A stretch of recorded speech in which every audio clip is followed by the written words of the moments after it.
जय मसीह की हिंदी बाइबल स्टडी इस चैनल में आपका स्वागत है। आइए मिलकर एक नए विषय को आज हम सीखेंगे और आज हमारा विषय ये है कि परमेश्वर ने हमें क्यों बनाया। Why did God create us?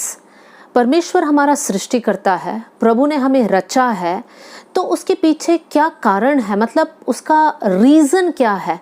हम लोग इस पृथ्वी में जब जिंदा है तो परमेश्वर हमारे जीवन के बारे में क्या चाहता है। आज इस विषय को सीखने के लिए मैं 3 ऐसे बातों को आपके सामने रखना चाहती हूँ ताकि हम लोग समझ जाए कि परमेश्वर ने हमें क्यों बनाया। सबसे पहला रीज़न, परमेश्वर ने मनुष्य को क्यों बनाया। प्रभु ने इसलिए बनाया ताकि परमेश्वर और मनुष्य के बीच में एक संगति रहे, एक फेलोशिप रहे। ये हम लोग उत्पत्ति के किताब में पढ़ सकते हैं। परमेश्वर ने आदम और हव्वा की सृष्टि की और उसके बाद परमेश्वर हर दिन शाम को एदन की वाटिका में उतर कर आता था ताकि आदम और हव्वा के साथ समय बिताए, उनके साथ बात करे, उनके साथ संगति करे। तो परमेश्वर ने इंसान को क्यों बनाया? ताकि परमेश्वर और इंसान के बीच में एक संगति रहे। लेकिन परमेश्वर ने ये बात की जबरदस्ती कभी नहीं की। परमेश्वर ने इंसान को चुनने की क्षमता दी है और आदम और हव्वा ने ये चुना कि वो प्रभु के खिलाफ पाप करे। वो प्रभु की बातों से बढ़कर शैतान की बातों में आ गए और वो लोगों ने वहां पर पाप किया और पाप के कारण वो लोग प्रभु के साथ के जो संगति से दूर हो गए। मेरे प्रियो, हमारे लिए ये जरूरी है जानना कि परमेश्वर ने हमें इसलिए बनाया ताकि हम प्रभु के साथ संगति में रहे, लेकिन जैसे ही पाप हमारे जीवन में आ जाता है तब हम प्रभु से दूर चले जाते हैं। और आदम और हव्वा और परमेश्वर के बीच में ये संगति इसलिए टूटा क्योंकि वहां पर पाप घुस गया। और हम लोग देख सकते हैं कि परमेश्वर इंसान से इतना प्रेम करता है कि परमेश्वर चाहता है कि ये रिश्ता फिर से बने और इसीलिए परमेश्वर का पुत्र यीशु मसीह मनुष्य का रूप लेकर इस पृथ्वी में आए ताकि यीशु मसीह अपना जान हमारे लिए दे पाए। यीशु मसीह ने अपना जान हमारे लिए क्यों दिया?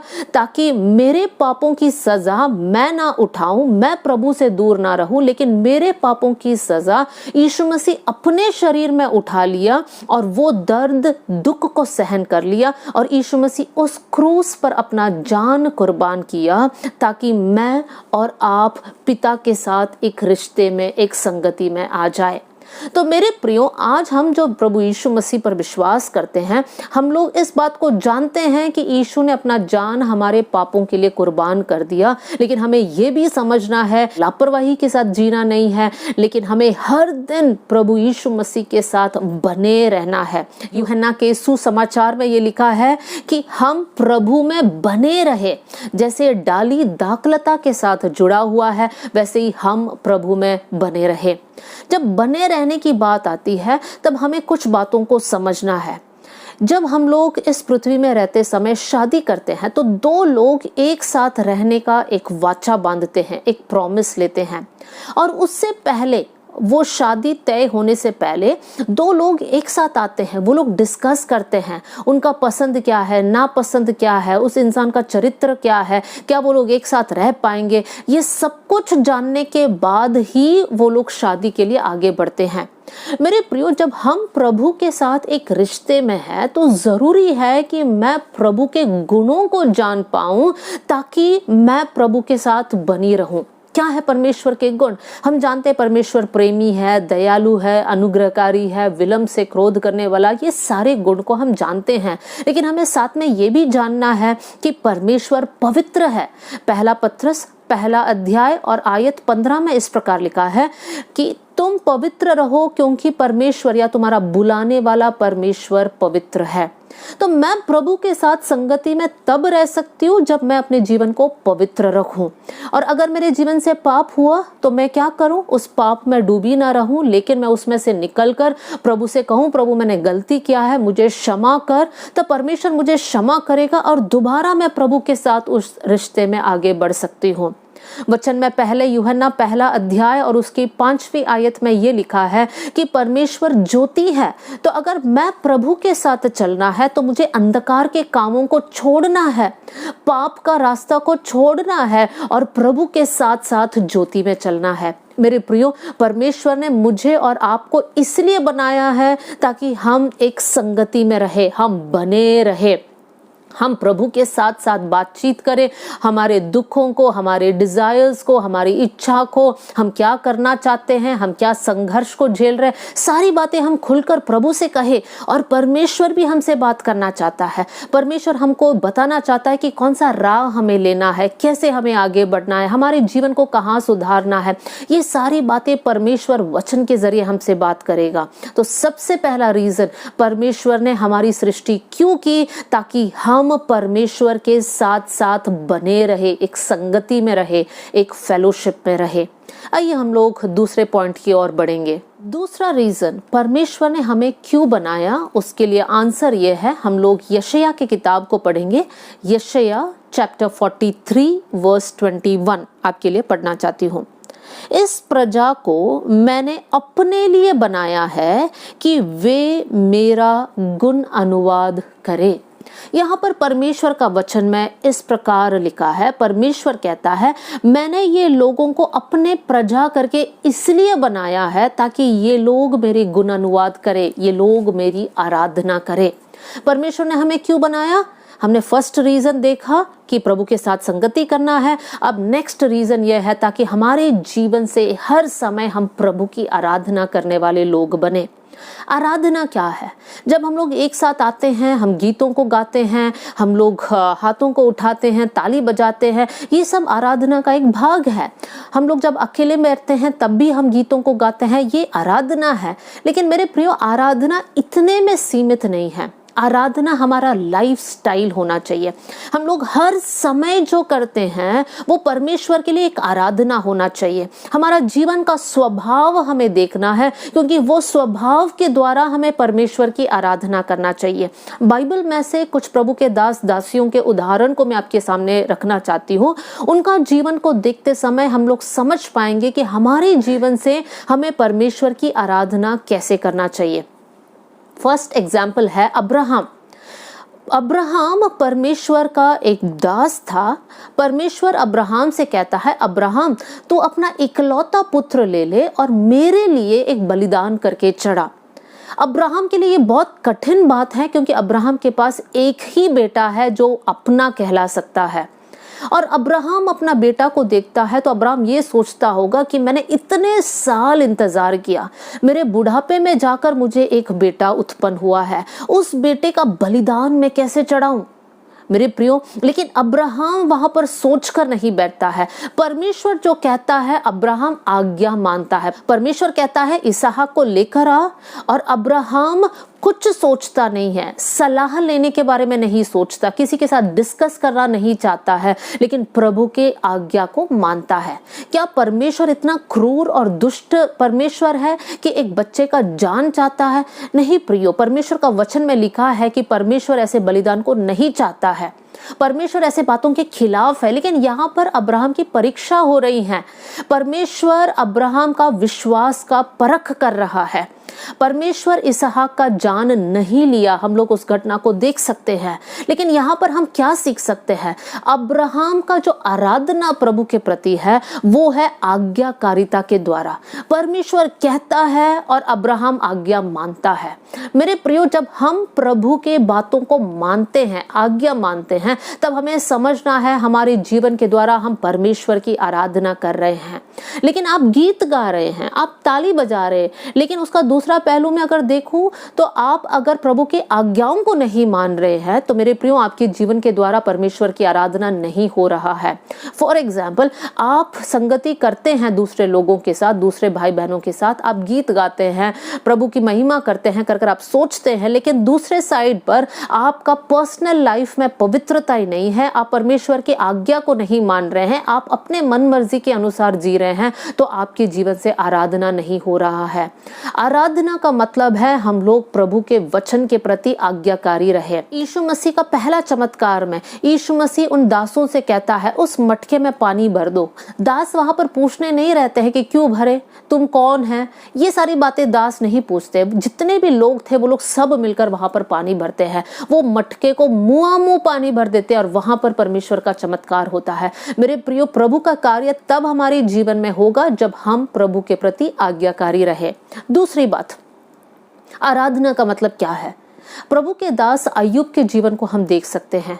अय्यूब प्रभु का एक भक्त था। वो बहुत ही एक अमीर या धनी इंसान था, लेकिन उनके जीवन में ऐसा एक समय आता है जहां पर वो सब कुछ खो बैठता है। उसका घर, उसका गाय, बैल, ऊंट, गधे, घोड़े, जितना भी उसका संपत्ति था सब कुछ नष्ट हो जाता है।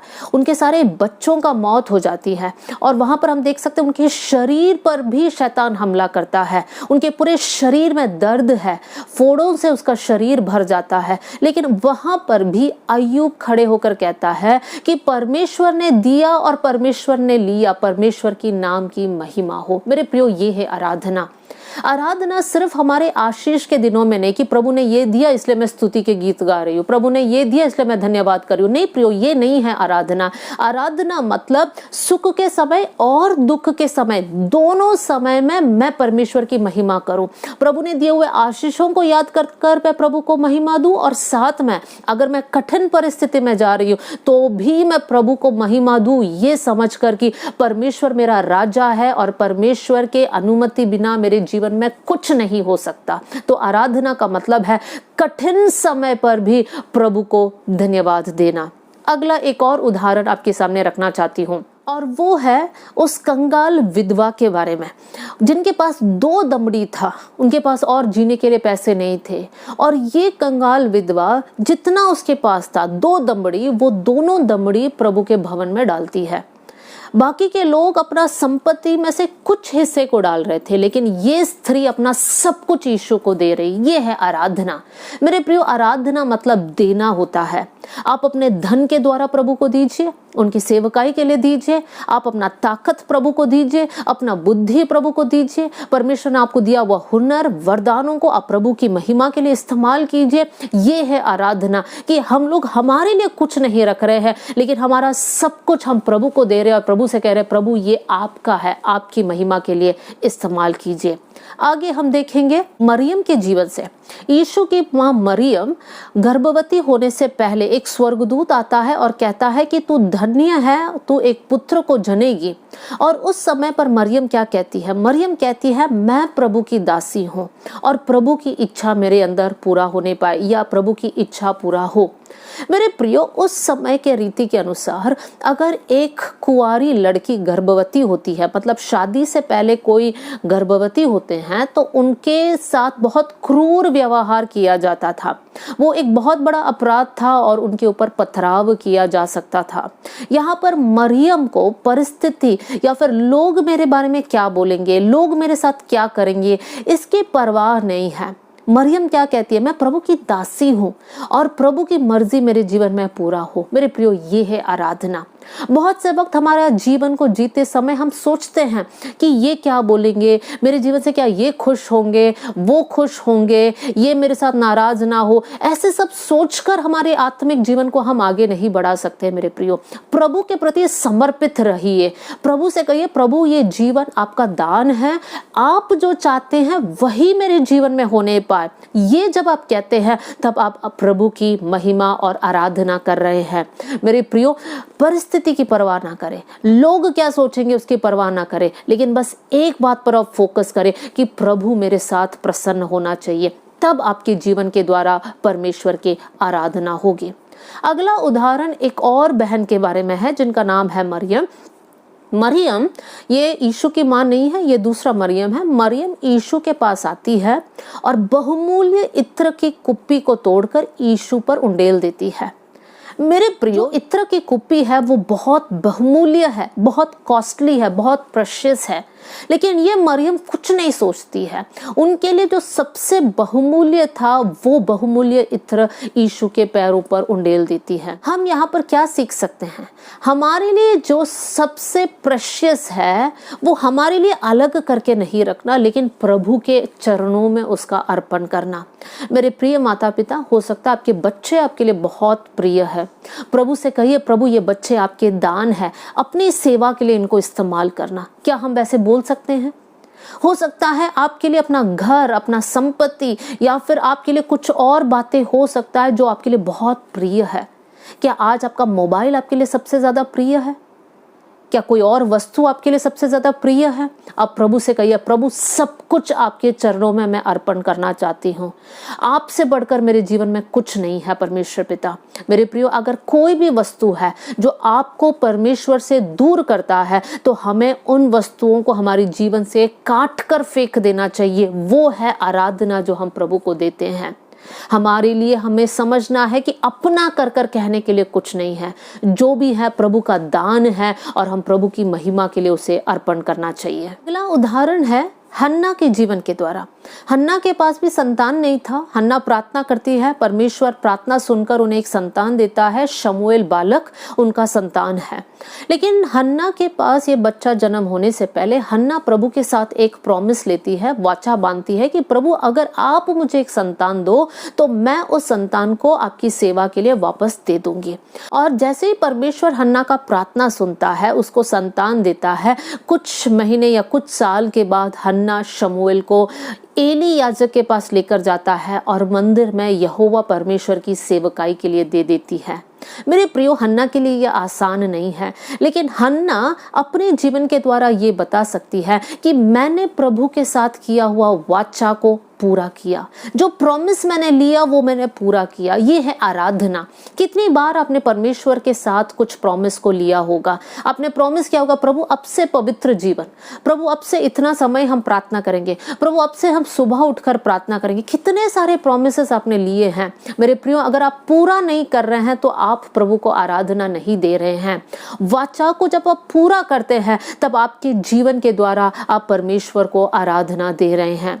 मेरे प्रियो, आराधना जैसे मैंने पहले कहा सिर्फ गीत नहीं है, लेकिन वो आपका लाइफ स्टाइल होने पाए। आपके जीवन में जो कुछ आप करते हैं, वचन में जैसा लिखा है, जो कुछ तुम करो तन मन से करो, ये समझकर कि तुम मनुष्य के लिए नहीं परमेश्वर के लिए करते हो। आपका ड्यूटी जाना आना, काम करना, आप एक माँ होंगे, एक पिता होंगे, आप एक दादा दादी, नाना नानी, कोई भी हो सकते हैं। हर रोल को जब आप पूरे ईमानदारी के साथ उसको निभाते हो तब आप प्रभु को आराधना दे रहे हैं। मेरे प्रियो, हमारी सोच प्रभु के सामने सही होने पाए, हमारे वस्त्र धारणा प्रभु के सामने सही होने पाए, हमारे शब्द सही होने पाए, क्योंकि इन सब के द्वारा परमेश्वर की आराधना होना चाहिए। तो इसलिए हमें ध्यान देना है हम क्या पहनते हैं, क्योंकि उसके द्वारा प्रभु की महिमा होना चाहिए। मेरे प्रियो, प्रभु के वचन के अनुसार जो नहीं है वो हमारे जीवन से हमें हटाना बहुत जरूरी है। आइए हम लोग तीसरी बात की ओर हम जाएंगे। तीसरा रीजन परमेश्वर ने हमें क्यों बनाया, उसके लिए हम पढ़ेंगे यशायाह 43 का 7 आपके लिए पढ़ना चाहती हूँ। हर एक को जो मेरा कहलाता है, जिसको मैंने अपनी महिमा के लिए सिरजा, जिसको मैंने रचा और बनाया है। यहाँ पर परमेश्वर इजरायलियों से कहता है कि मैंने अपनी महिमा के लिए कुछ लोगों को सिरजा है, बनाया है या रचा है। अलग अलग शब्द है लेकिन सेम मीनिंग है। लेकिन उसका पीछे परमेश्वर कहता है प्रभु ने इसलिए रचा या प्रभु ने इसलिए उनकी सृष्टि की ताकि वो प्रभु की महिमा करे। तो तीसरा रीजन परमेश्वर ने हमें क्यों बनाया, ताकि हमारे जीवन के द्वारा हम परमेश्वर की महिमा करें। मेरे प्रियो, मैं कुछ आयतों को आपके सामने रखना चाहती हूँ। उन आयतों को जब हम पढ़ेंगे वहां पर हम समझ पाएंगे कि हम परमेश्वर की महिमा को हमारे जीवन के द्वारा कैसे दे सकते हैं। तो यहाँ पर बहुत से वक्त जब हम महिमा महिमा बोलते हैं तो हम भी सोचने लग जाते हैं प्रभु की महिमा कैसे करें, कैसे प्रभु की महिमा होगा। लेकिन इन आयत के द्वारा हम बहुत अच्छे से सीख सकते हैं। आइए सबसे पहले हम लोग पढ़ेंगे यूहन्ना का सुसमाचार अध्याय 15 आयत 8। मेरे पिता की महिमा इसी से होती है कि तुम बहुत सा फल लाओ, तभी तुम मेरे चेले ठहरोगे। यहाँ पर क्या लिखा है? पिता की महिमा इसी से होती है कि तुम बहुत सा फल लाओ। मेरे प्रियो, जब हमारा जीवन फलवंत रहेगा तो इसके द्वारा परमेश्वर की महिमा होगा। तो हमें चेक करना है, क्या हमारा जीवन फलवंत है? एम आई फ्रूटफुल? यूसुफ के बारे में लिखा है कि यूसुफ एक फलवंत दाखलता के समान है। मेरे प्रियो, यूसुफ के बारे में अगर लिखा है कि यूसुफ फलवंत दाखलता है, तो यूसुफ के जीवन को भी हम देख सकते हैं। यूसुफ कैसे अपने लाइफ में पवित्र रहा, यूसुफ कैसे अपने जीवन में व्यभिचार से बचा, यूसुफ कैसे अपने भाइयों को माफ किया, यूसुफ कैसे प्रभु की बातों को सुनता था, सपनों का अर्थ बताता था, अपने दिए हुए हुनर के द्वारा कैसे उस राज्य को अकाल से बचाया। ये सारी बातों को हम यूसुफ के लाइफ से देख सकते हैं, और इसलिए हम देख सकते हैं और बोल सकते हैं कि यूसुफ एक फलवंत जीवन को जिया। क्या हम एक फलवंत जीवन को जी रहे हैं? क्या मेरे जीवन के द्वारा कोई और आशीषित हो रहे हैं? क्या मेरे जीवन के द्वारा कोई और प्रभु यीशु मसीह को जान पा रहे हैं? तब मैं कह सकती हूँ मेरा जीवन फलवंत है। क्या आत्मा का फल हमारे अंदर है? इसलिए अगर मैं चाहती हूँ कि मैं प्रभु को महिमा दूं, तो मेरे लिए जरूरी है कि मेरा जीवन फलवंत रहे। और हम फलवंत तब रह सकते हैं जब हम प्रभु में बने रहेंगे। दूसरी बात, हम कैसे फलवंत हो सकते हैं? हमारे ध्यान को हम लेकर जाएंगे भजन संहिता अध्याय 50 आयत 23। धन्यवाद के बलिदान का चढ़ाने वाला मेरी महिमा करता है। यहाँ पर वचन सिखाता है, जो परमेश्वर को बलिदान देते हैं। कौन सा बलिदान? धन्यवाद रूपी, स्तुति रूपी बलिदान जो हम प्रभु को देते हैं, इसके द्वारा परमेश्वर की महिमा होता है। मेरे प्रियो, अगर आप एक अच्छे आराधक हो, आप आराधना करने वाले एक इंसान हैं, तो समझ लीजिए आपके जीवन के द्वारा आप परमेश्वर को महिमा दे रहे हैं। एक और आयत को पढ़ना चाहती हूँ, अध्याय 50 आयत 15 भजन संहिता। यहाँ पर लिखा है, और संकट के दिन मुझे पुकार, मैं तुझे छुड़ाऊंगा और तू मेरी महिमा करने पाएगा। वचन में क्या लिखा है? जब हम संकट में हैं और हम प्रभु को पुकारते हैं, परमेश्वर हमारी प्रार्थनाओं को सुनकर हमको छुड़ाता है, और इसके द्वारा परमेश्वर की महिमा होता है। जब प्रभु का कार्य मेरे जीवन में हो रहा है, जब मेरी प्रार्थनाएं सुनी जा रही हैं, इसके द्वारा परमेश्वर की महिमा होता है। तो हमें जांचना है, क्या परमेश्वर की महिमा हमारे जीवन में हो रहा है? क्या हम लोग प्रभु को आराधना दे रहे हैं? क्या हम लोग परमेश्वर से प्रार्थना कर रहे हैं? प्रभु के कामों को हम देख पा रहे हैं? अगर है तो परमेश्वर की महिमा हो रहा है। आगे हम लोग देखेंगे एक और आयत, यूहन्ना 11:4। यह सुनकर यीशु ने कहा, यह बीमारी मृत्यु की नहीं, परंतु परमेश्वर की महिमा के लिए है, कि उसके द्वारा परमेश्वर की पुत्र की महिमा हो। यहाँ पर हम देख सकते हैं लाजर की मृत्यु के बारे में बताया है। लाजर बीमार है, और वहां पर यीशु मसीह क्या कहता है कि ये बीमारी मृत्यु के लिए नहीं है, लेकिन ये बीमारी इसलिए है ताकि इस बीमारी के द्वारा पिता परमेश्वर की महिमा हो। मेरे प्रियो, बहुत से वक्त जब हम लोग दुख, संकट, बीमारी से होकर जाते हैं, हमको ऐसा लगता है कि प्रभु ने हमें छोड़ दिया, प्रभु प्रार्थनाओं को नहीं सुनता है। लेकिन हमें ये समझना है, हमारे जीवन में संकट इसलिए आता है ताकि उसके जरिए परमेश्वर की महिमा हो। बहुत सारे कारण हो सकता है जिसके कारण आप बीमार हो, लेकिन हमें ये समझना है कि कुछ कुछ बीमारियां परमेश्वर की महिमा के लिए है। हम लोग उस घटना को जानते हैं जहां पर एक अंधा मनुष्य को लेकर यीशु के पास आते हैं, और यीशु से पूछा जाता है, ये इंसान के पाप के कारण है या इसके माता पिता के पाप के कारण है? तो यीशु मसीह कहता है, ये दोनों के पाप के कारण नहीं है, लेकिन ये इसलिए हुआ है ताकि प्रभु की महिमा इसके जीवन में प्रकट हो। मेरे प्रियो, अपने दुख, अपने मुसीबत, अपने बीमारी, अपने क्लेश को देकर कुड़कुड़ाना नहीं, लेकिन प्रभु को धन्यवाद देना, क्योंकि एक दिन इन सारी बातों के जरिए परमेश्वर की महिमा आपके जीवन में दिखेगा। आगे दूसरा आयत को हम लोग पढ़ेंगे, पहला कोरिन्थियों अध्याय 6 आयत 18 से लेकर 20। 1 कोरिन्थियंस 6 वर्स 18 to 20 आपके लिए पढ़ना चाहती हूँ। व्यभिचार से बचे रहो। जितने अन्य पाप मनुष्य करता है वे देह के बाहर है, परंतु व्यभिचार करने वाला अपनी ही देह के विरुद्ध पाप करता है। क्या तुम नहीं जानते कि तुम्हारी देह पवित्र आत्मा का मंदिर है जो तुम में बसा हुआ है, और तुम्हें परमेश्वर की ओर से मिला है, और तुम अपने नहीं हो, क्योंकि दाम देकर मोल लिए गए हो, इसलिए अपनी देह के द्वारा परमेश्वर की महिमा करो। यहाँ पर लिखा है हम प्रभु की महिमा कैसे कर सकते हैं? हमारी देह के द्वारा कर सकते हैं। कैसे कर सकते हैं? वचन में लिखा है व्यभिचार से बचे रहो। जब हम व्यभिचार से बचे रहते हैं, हमारे शरीर के खिलाफ हम पाप नहीं करते हैं, तो हम परमेश्वर की महिमा कर रहे हैं। मेरे प्रियो, व्यभिचार का मतलब ये नहीं कि सिर्फ गलत रिश्ते में जाके गिरना। अगर हम आंखों के जरिए व्यभिचार करते हैं, किसी को देखकर हमने गलत सोचा, गलत वीडियोस को देखा, गलत मूवीज को देखा, जिसके कारण हमारे मन में व्यभिचार के सोच उठता है, लस्ट उठता है, तो हमें ये समझना है कि हमारे देह के द्वारा हमने परमेश्वर की महिमा नहीं की। प्रभु ने हमें इसलिए बनाया है ताकि हम परमेश्वर की महिमा करें। क्या अपनी देह के द्वारा आप प्रभु की महिमा कर रहे हो?